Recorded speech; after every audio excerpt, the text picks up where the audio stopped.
মসজিদ যেখানে ভরছি, প্রথম জুম্মাতে 1 লাখ, দ্বিতীয় জুম্মায় হয়েছিল 2 লাখ।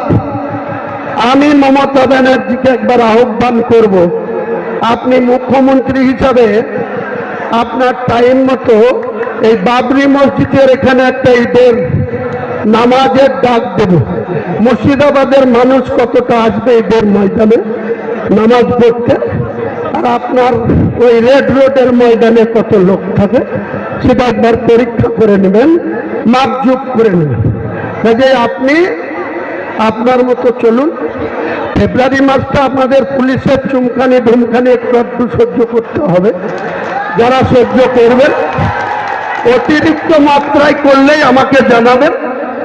আমি যদি আমার নজরে আসে, পুলিশ যদি হুমায়ুন কবিরের পার্টিতে যোগদান করার জন্য, এই মিটিংয়ে আসার জন্য মুর্শিদাবাদ সহ বাংলার কোনো থানা যদি মিথ্যা মামলা দেয়, যদি আননেসেসারি হয়রানি করে, জেলায় হলে তো 48 ঘন্টার মধ্যে থানা ঘিরব, আর রাজ্যের যে কোনো জায়গায় হলে 72 ঘন্টার মধ্যে সেই থানায় মমতা বন্দ্যোপাধ্যায়ের পুলিশের বিরুদ্ধে ডেপুটেশন হবে।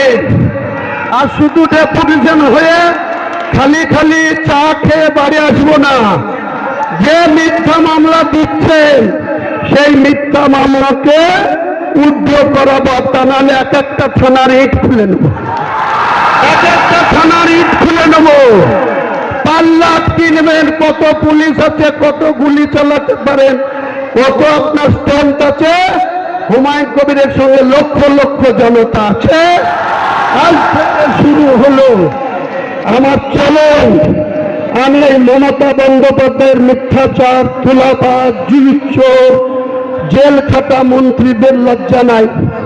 আমাদের মহাসচিব ছিলেন পার্থবাবু, 3 বছর জেলের ঘানি টেনে এসেও 50 কোটি টাকা যার কাছে অবৈধ টাকা পেয়েছে, তার প্রতি তার প্রেমের শেষ নেই।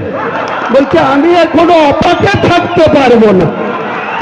যেদিন দুনিয়া থেকে পটল তুলবা সেদিন অপার দায়িত্ব কে নেবে?